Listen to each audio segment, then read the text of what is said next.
Good afternoon, I'm Dave Underwood, and welcome to Specs Profile. We're conducting a rather impromptu interview with Question Mark of Question Mark The Mysterians.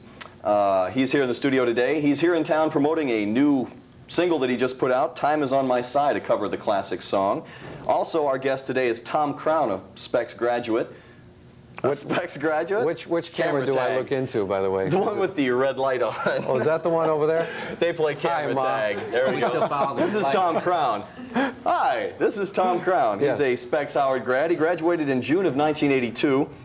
Since he's graduated from here, I know I recognized him, and you might. His most famous spot is the FLOWERS ad. Roses, Roses. Roses, Roses. You can see him, you know, playing now on TV near you. You can see me at your... He's worked on The Color Purple, Amazing Stories, both of which were with Steven Spielberg.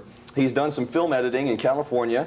He does some Denny's spots, commercial spots, and he hosts his own TV show. What's the name of your show? It's called Community Focus, and it's out of Flint, WSMH, Fox 66. Can I say that? Is it okay? Good. Okay. We can plug anybody we want here. Okay. Oh, yeah, they got the guns right over there. Now, I'll just talk. Okay. Now, I have many questions for you, Question Mark. First off, now I understand you've been in music since you were about 5 years old. Yes. How did you form your group? How did you form the Mysterians? How did you guys meet? Well, it all had... It's okay, we can edit all of this out. Oh yeah, I know that. That in itself is a mystery, how Question Mark The Mysterians was formed. It's a very profound meaning behind the name, and later on in years, after I'm dead, my lawyer will reveal why, and then the world can accept it or not accept it, why Question Mark The Mysterians was formed, what's behind the name.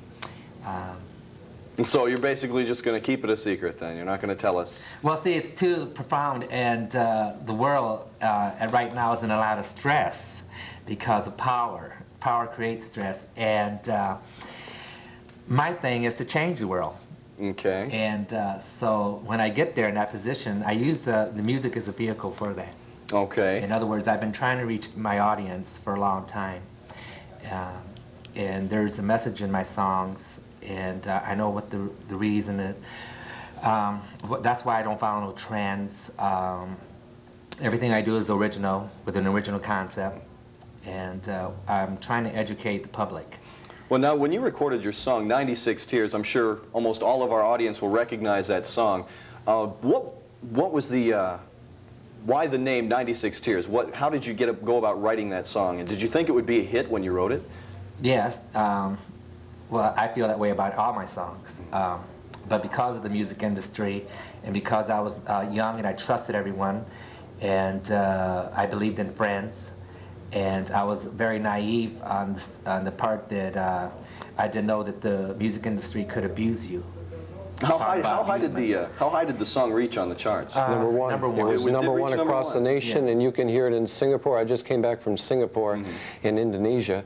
And you can still hear it on the AOR stations here in town. And I have friends in Sweden and Germany and England and in France. They've all heard it. I mean, this is all over the world. But I'm not going to let them take the camera spot. This is my spot. You know, so, that's a good thing you do on TV. Like if who was sitting beside me, I start talking and the camera goes on me. I'm sorry. Yeah, well, that's pretty clever. That's all right. No. But anyways, 96 Tears. Talking about 96 Tears. I don't, like I said, every one of my songs do have a meaning, a very profound, deep meaning. I don't write with the intention just to spell it out there what the song is. I'm not going to explain. I never explain my lyrics because of the fact that I believe that everyone in the audience will interpret it at how they feel when they hear the song, even on the radio, or if you see my video, which we're starting to work on videos also. I won't explain the song by video. I'll have other means of projecting a message to the audience. Well, I mean, the message in the song seems kind of simple and straightforward. It sounds like you're pretty mad at a girl who did you wrong, and you're going to, one of these days, you're going to get her back. Yes, but is there more to it than that? Oh, there's always more to my songs. Okay. But see, I don't want to be obvious of what my songs mean. It's like if people, if they listen to the lyrics, and depending on what mood you are in, 96 tears, you're going to cry, cry, cry, cry, right? Mm-hmm. Okay, well, I ain't gonna explain though, but I will say that it's just a vehicle. All my songs are a vehicle so people can comprehend what I'm trying to tell them about life in How general. old were you when you wrote and recorded the song? I don't know. I never tell Another my mystery. Okay. Where was the song recorded, first off? Where did you record the... It was recorded, well, I thought we were going to go in a recording studio, but it was recorded in March the 13th, which is my birthday. And so it's not unlucky, like the way society says it is, you know. See, there's a certain message there too. But anyways, so it was recorded in March outdoors in an outdoor patio. No acoustics, no headphones, none of your glamour facilities that you get in a recording studio. And so, and it Just a basic 4-track cost us recorder. $50 to record the song on a 2-track. 2-track? Yeah. Those were the days. Okay. No, but they weren't, because everything that was done up to that point was very professional. Well, now you hear a lot of stories about how bands would go in the days, in the heyday of rock and roll, you hear a lot of stories about how bands would go in and cut some of the great all-time legends of rock and roll in just mere minutes. How many takes did it take you to cut the song? Well, 96 Tears, like I said, everything that has happened to Question Mark and the Mysterians that was made out of what was created. See, Question Mark and the Mysterians was created, and then the public made Question Mark and the Mysterians. Where are you from? Where is the band based in? Out of the Tri-City, Flint area, and well, we're from Michigan.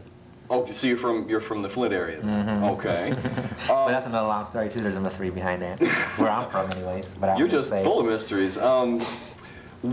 Did you meet many of your contemporaries in the music business when you were at the height of your popularity? Did you get a chance to meet many of the stars of the day? Mm-hmm. A lot of the people that are out right now, like like Cher. Cher. No, I met her. Oh, you met her? Yeah. What's she like? But see, that's not important because I really, we're all in the same field. Mm-hmm. And if I happen to meet somebody, I happen to meet somebody. They're only people. Mm-hmm. So you weren't very impressed with No.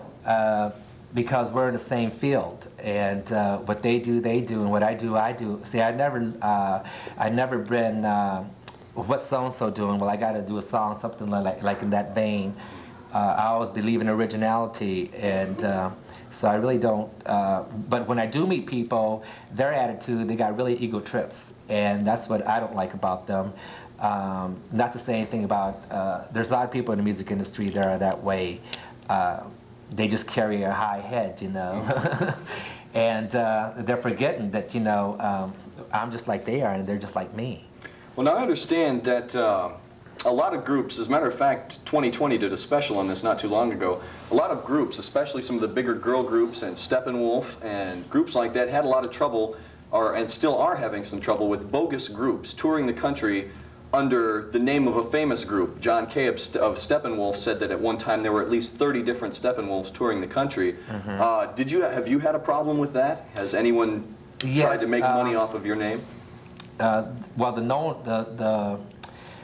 the famous one that people don't know about, because I never talked about it, but I believe that after we sort of faded away from the music scene because of the music industry, not because of the group has always been there.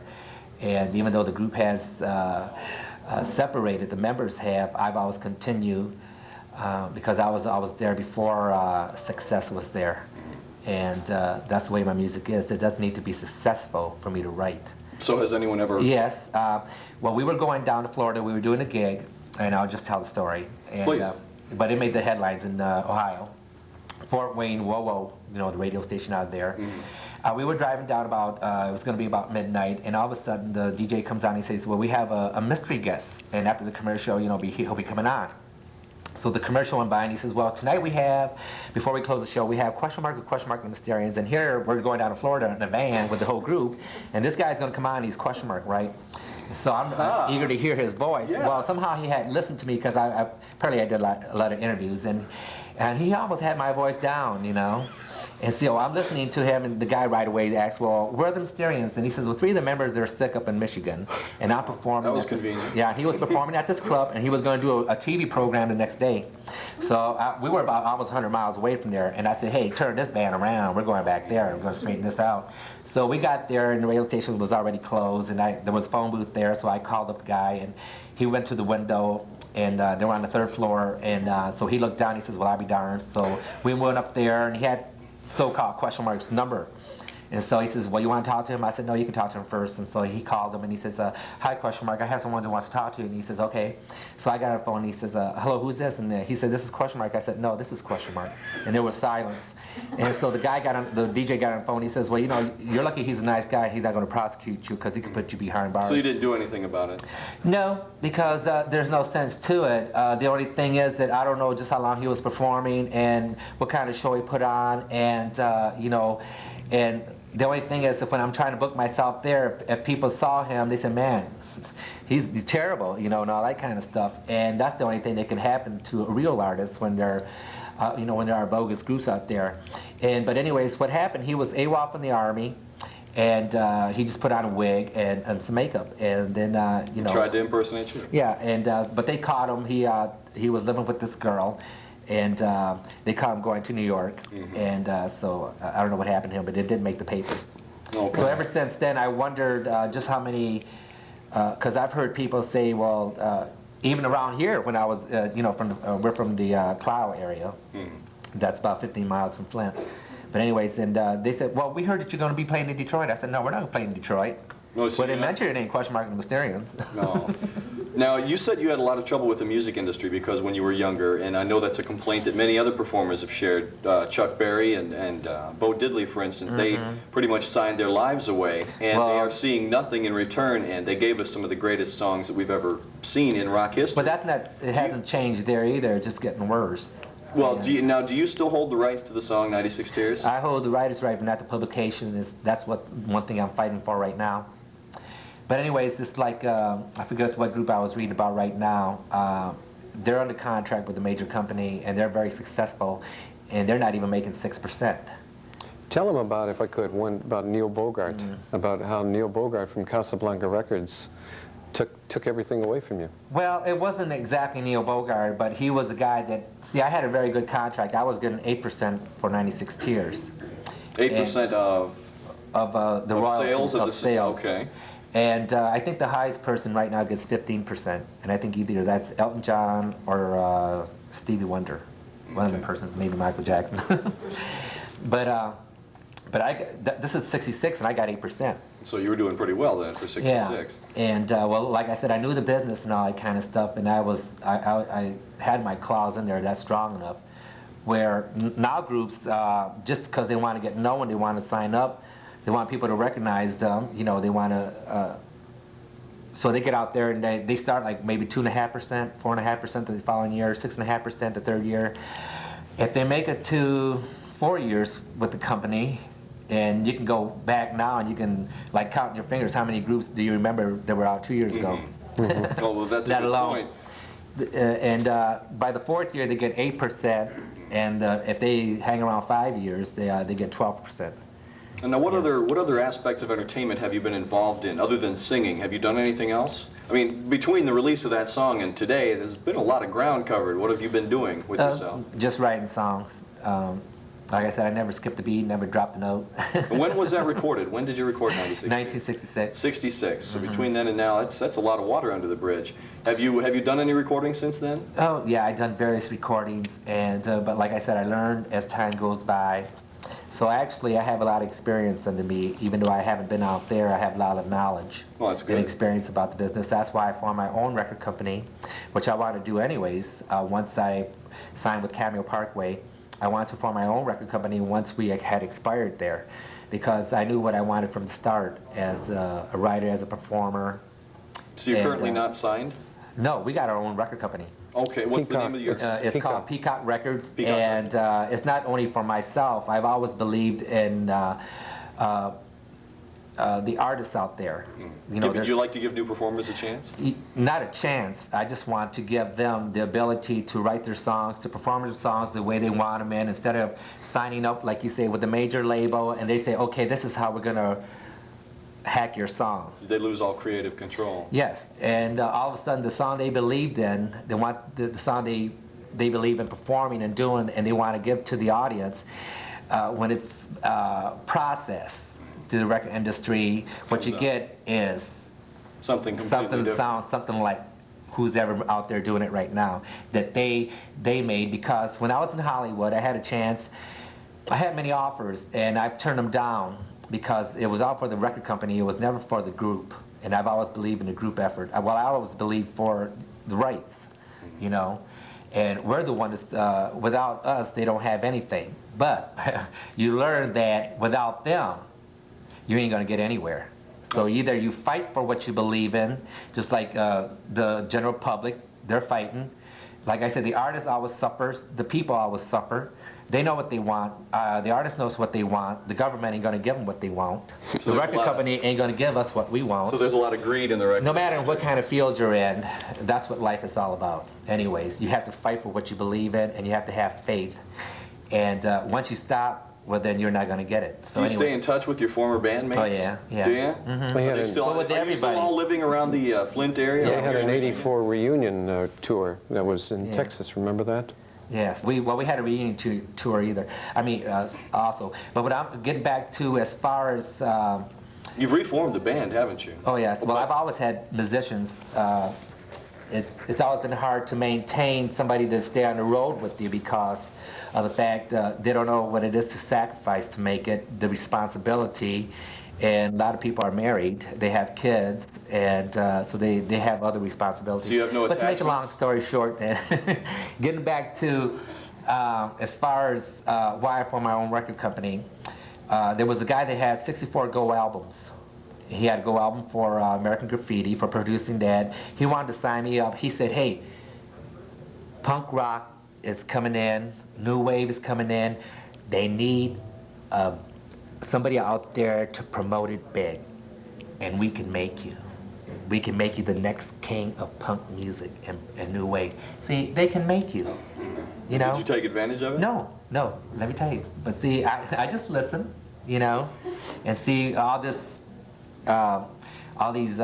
things they pour on you, like limousine and all that kind of stuff, you know, and snowball you with, and all that kind of stuff. So I'm listening there, and they say, yeah, we're God. We can either make you or break you. See, they can pick up anybody in the streets. That's why your musicians out in Hollywood, New York, that support a lot of these groups, you think they want to sign with a record company? No, they know what it is. They'd rather be making the money, backing up somebody, because they know they're not going to get what they deserve. So they know their position. And hey, if the record industry really wanted good musicians, they have them right there. They don't have to go around the country looking for it. Have you done know? any backup work with? I mean, have you sung on No. anyone's albums? Any No. kind of work like that? No. But getting back to Well, let's talk To about the me- new record that you've got coming out. all right. But getting back to my thing. So they said, why don't you cut your hair? Why don't you put pins in your ears and your nose? Remember that look? And I said, hey, I don't need that. You know, I don't go for any kind of gimmicks. I'm myself. My music speaks for itself. That's what people are going to remember, and that's why, you know, when they come to my concerts, like I said, I have many stories I can tell you. When we played in New York in '81, they put us in front of a new wave punk group. Grand Funk was there. They got booed, throwing bottles there 3 months before us. The promoter came out and said, hey, the audience is really, you know, freaked out with all this kind of whatever trend was happening. You guys are gonna get slaughtered if you don't do something with your look. Do something right now. Cut your hair. Make it look, just be weird. And I said, hey, we go up there. I said, I don't have to have an image. I said, my music is what is true. You know, it's So for did you get real. slaughtered? No. No? They liked us. We were presenting new music. 6 years later, we played in New York again. A lot of people came back to see us. But see, I was doing new music, and I only had 3 of my classic hits from the '60s, which they really wanted to hear the classics, you know. But I had difficulties with one of my members in the group because he was a fantastic guitar player and he wanted to be known for his music ability. He didn't want to do my classic songs because it was the lead instrument was the organ and not the lead guitar. So he said anybody that could play guitar for 2 years can do that. So to satisfy him, I was able to do 3 of my classic songs, and but with different renditions because to give them room for solos. And so then I did new material, which to me, is the same as the classic ones. I don't have any standards. So you write a lot of new material? You write a lot of new songs? Yes. Well, like I said, I've always written songs throughout the years. Now you just recorded your new record you have coming out. Like I said, I can go just jump from one subject to another one without even finishing something because, like I said, you're talking to a person that's very experienced and that's dealt with music and getting back. That's why I formed my own record company because Peacock Records. Yes, I want to do what Motown didn't do, and that was they were a major company in Michigan, well, in the nation and the world, but they were. How would you say? They were just a family within its own self, with soul, black artists, except for Rare Earth, but still the music had to be black. Barry Gordy or whatever. ran a tight ship. Well, we'll call it colored music because, that's what we used to call it. And, every once in a while society has to label something Most people different. call it soul music. Yeah, well, whatever, I hate labels for one thing. Okay. But in order to communicate, they have to have some kind of, they have to label things so that way you can communicate, which is not right. Now this new song But to make a long story short, I want to give room for music in itself. I listen to orchestra music, I listen to opera, I listen to country, I listen to black music, if you want to call that. I listen to rap music. I listen to music in general and see who's presenting an original concept in music and who's really trying to be innovative and saying, hey, this is music, instead of, well, we're sounding like so-and-so, and we're sounding like so-and-so. I want to see because what's happening with today's music, it's there's not enough emotion, plus in lyrics and in music. The emotion is gone. You think it's too impersonal? It's just no, it's too music? Yeah, it's too electronic, and everything now because of censorship. The lyrics are getting too. You can't fantasize with the lyrics. Not only that, it's like you're getting the young kids, 3-year-olds and 12 years old. I mean, I'm so horny. That song. Oh, the song, yeah, I'm so horny? Okay. What's Two Live Crew. What's some of the, whatever, just the titles. I mean, if they let something like that get on the top 40, which they did, and do you think that's really a threat to the music business, though? Do you think that the current wave of censorship? It's a threat to society because of the fact what happened to, let's say, no to drugs. See, I had my own style of music. I didn't have to, even though the music was good when Jimi Hendrix came out and all these other people, but then you had the long versions because people were doing drugs and all that stuff. They didn't want to dance anymore. My music, you dance to. Rock and roll is to dance to. People should remember that's how rock and roll started. You have all these old movies of the 50s, classic movies, and what did they present on there when they were doing rock and roll? People were dancing. They weren't sitting around getting high and all that kind of stuff. But when the 60s came, for some reason, there was a music that was involved there. Society, the government let that be on the air. And what happened, people were getting involved with drugs. Once that trend got out of the way, drugs continue with the music. Okay, now they're saying, let's clean up the act. Why didn't they clean it up back then? Why did they let music go on like that on the air? The same thing is happening now. They're saying, say no to drugs, but they're letting all this kind of music go on there with the lyrics. And now, and the parents are trying, how can I straighten out my child? Hey, you're not going to straighten out your child as long as it's on TV, on radio, and people are saying, I'm so horny. You have a 3-year-old going around, I'm so horny, don't even know the meaning, let alone other titles. And the innuendos are going out. I mean, they're just getting out there. Well, now this song where it includes sexism, there's a lot of isms coming out now in society. Well, now, you say you write a lot of music, that you're always writing songs. Now, why did you choose to record Time Is On My Side? Now, that's the new single you've got coming out. Yes, well, see, what was another thing, when I write a song, I don't see what so-and-so is doing.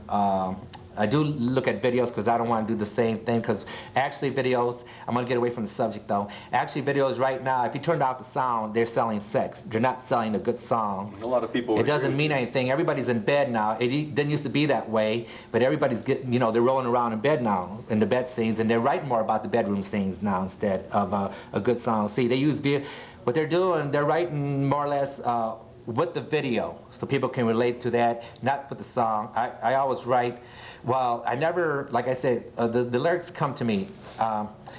Question Mark, like I go back to the meaning, Question Mark was created. But now, is that the name of the group now? Have you kept the same Question Mark name? The Mysterians, but see, I make out of what was created.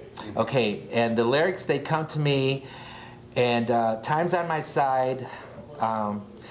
We were ready to record the album, and all of a sudden something said, why don't you record Time's on My Side? And I said, Time's on My Side, huh? We already had our showdown, we already had our album. You already had all the tracks. This is the same week. And I said, well, Time's on My Side, okay, when the group comes in, we recorded. I mean, we were practicing after the session, recorded 4 songs we were going to do for our album. I said, okay, well, we got one more song. And they said, yeah, what is it? I said, Time's on My Side. So everybody had an idea. And I remember time, that part, but I didn't really know what the lyrics were. So we sort of played it, and it felt good. So we had to hunt the record down and then see what the Stones were doing. They didn't write the song, by the way. And anyways, and then I started finding out more things about Time's on My Side. It was recorded in 1964, went up to number 6 nationwide. And they didn't write the song, which everybody thought they did. And then so I said, And so people have been asking me, why did you record Time's on My Side? Well, throughout Question Mark and the Mysterians, I always had this little voice, and it says, do this. And so it's like that first instinct. And when you get a strong feeling like that, no matter what it is, whether it's in music or in what career you're based, if something says, make this kind of move, go that move, because something telling, there's a force that's stronger, and it's telling you to make that move. So you just went with it? Yes, I know how to read those kind of force, that kind of message, and so I know it's a strong message. Well, I've got a few quick questions. Hold that thought. We're running to the end of a tape. That's what I thought. Okay. All right. I keep trying to get a plug in here for you guys. Going around a bit. No, we're going to go to New York. I'm going to. Okay. Are we rolling again? All right. Ready? Cue. Are we opening on 2? Okay. Hi, we're back. Speaking with Question Mark of Question Mark and the Mysterians, and Tom Crown, Who's just listening at this who's point. just listening. Because I don't want to crowd anything, because That's right. it's Don't fascinating. steal the camera spot. No, I'm just here to listen. Okay, You see, good. you have listeners out there, but you see me listening here. That's right. So. Tom's a graduate of Specs Howard, who has gone on to fame in his own right, but we'll speak about that another time. That's right. We'll do another tape on Tom All right. Crown. Well, let me ask. Now, how did you guys hook up? Now, did this have something to do I'll tell you with what. the new song you just Well, recorded? it was connected through the school, actually. Since I've gotten out in '82, I've worked at a variety of radio stations, and I've had a chance to meet a lot of different personalities and talents. And I worked at boy, I'm taking your limelight here, but I'll hurry up, I promise. Okay, WTAC in Flint, and that was the station where the song "96 Tears" broke. Okay, and he approached the station one day along with his manager and said, we've got some stuff to play, and we just kind of hit it off. I emceed one of his shows, and we've been tight friends ever since. That's great. Well, yeah. to make a long story short, And we've decided, wait a minute, Q, wait a minute. I don't know if that's possible, Question No, Mark. no, it's not. Wait, you're going to do another tape here, okay? But we've decided now, They can do because 20 tapes now. I'll tell you what, I was also a film editor at Channel 7.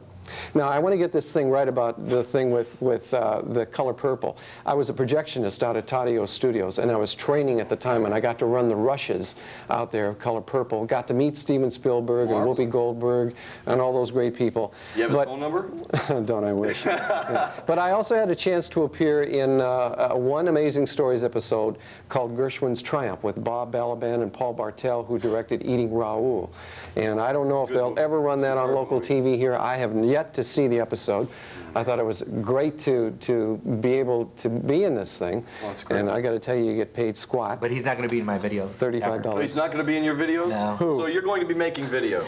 Oh yeah. I'm doing this He's video. going to be behind the camera. That's I'm what- going to be part of directing behind, is but I'm going to make Yeah. sure that when this tape No, no. is released, that people will have to see my mug on the tape. Oh you no see? no no! Because Oh, wait a minute! I'm the editor here. I know, but he plays. I'm the editor here. Tight shot. He plays an important part Keep the man behind happy. the camera. You know, that's an important Okay. part. Without Yeah, them people, you but I can't have the chance to be in the front of the camera, and you got to realize, But folks, anyways, to get that I'm back an to me. That's it. Good night, entertainer by drive right. safely. To get back to me though. Now, Okay, let's no, talk how about do we your get new- together? Let's talk about your How new do we get song. together, right? How do we get?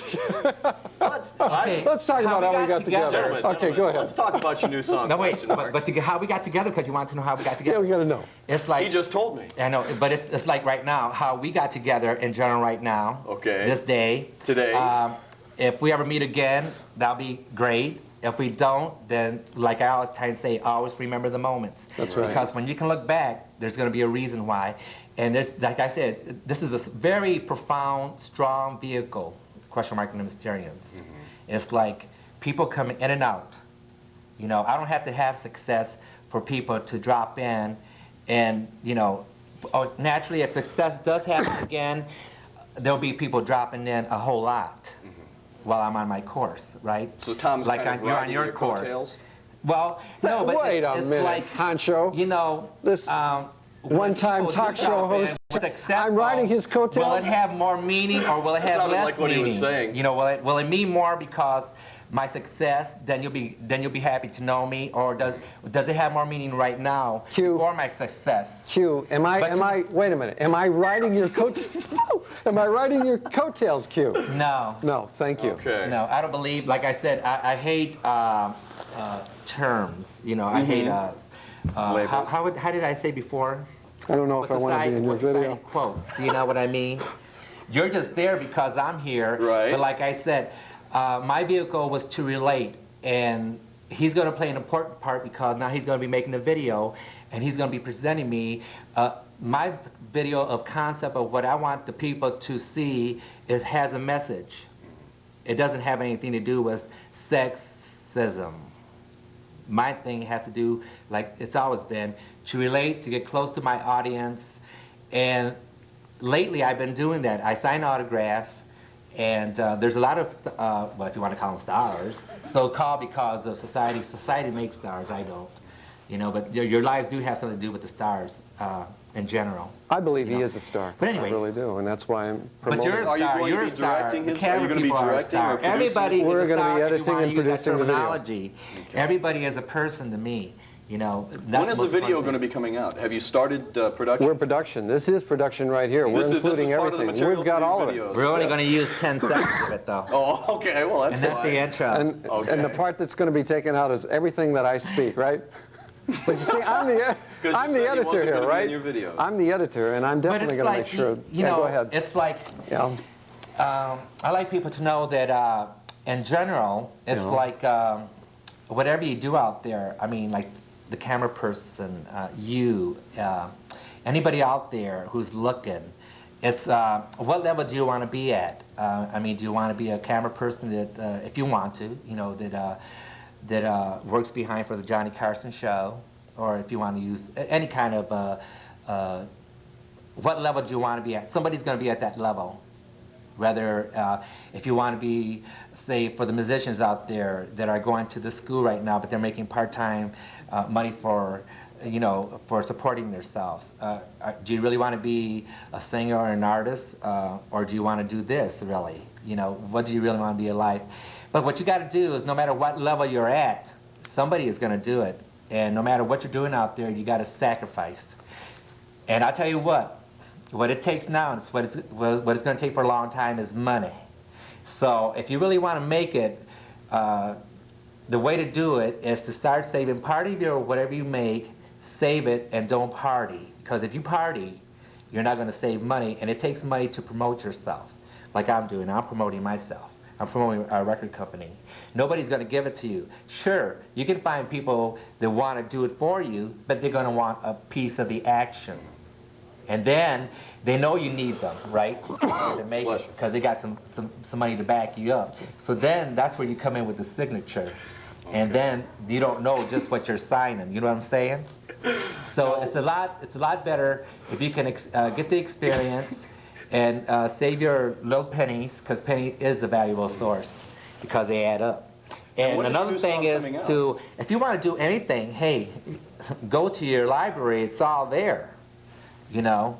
So you're saying And, anybody can pretty much be anything they want to be. yeah, because it's there. But see, that's another whole subject. We won't get into Okay. that later on. That'll We'll be get for into part that. two. Part two. Yeah, right. Part Yeah. 2 of Question Mark But The Mysterians. Coming soon. We do want to talk a little bit about the new song. That's what because it is I'd like to current, find yeah. out. When is it coming out? When It is is out. scheduled? It is It's out right now. It's Sam's Jams in Livonia, over on Livernois. What is that? That's Middle Belt and One what of the the heck? Sam's Plymouth Jams Road. locations. Plymouth Road. Yes. Plymouth Road? Now, is And that the only place that people can get a copy? that's the of only your song? place right now, and we are hitting the stores today, and we're also hitting all of the radio stations. He just had a big interview at Q95, Q95. which is going to be with John Anderson, I believe his name is, and it's going to be on the air this coming weekend, he believes, and there is going to be a big article on Q coming out this coming Sunday in the Free Press. Fantastic. Yeah. So yeah. things are really rolling for It's you. rolling, thank God. Great. I think it's going to happen, and Now, people I've gotta please know, buy this because video. I everyone can't wanted to say know. buy no this anything. tape. Everyone wanted to know, and I've got to know,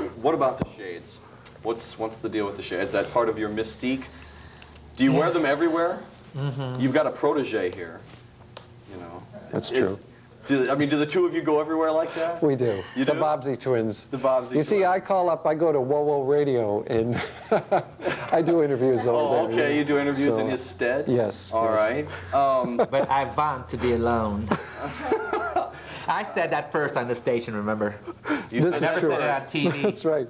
Very, Actually, I what think is the Marlene reason Dietrich behind the had that shades? line. Yeah.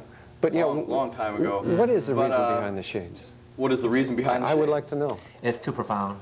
It's too profound. Cute. Yes, Tell. I have couldn't grasp so it. many things I have to tell man, but you know, like, see what man is scared of. They're scared of knowledge. You can open doors, but they're scared to open doors because it reveals. And people, let alone, don't like to travel 25 miles away from their home. Mm-hmm. You know, they don't like to move. They're content where they're at. And as long as man is content where they're at, they're never gonna grow. You know what I'm saying? Pardon me. No, it's a very profound meaning. It is. I'm sorry. What is wrong here? I mean, come I on. lost it. I apologize. You lost it. That's okay. Oh, Is it on the no. floor? Now, what groups have influenced you? None.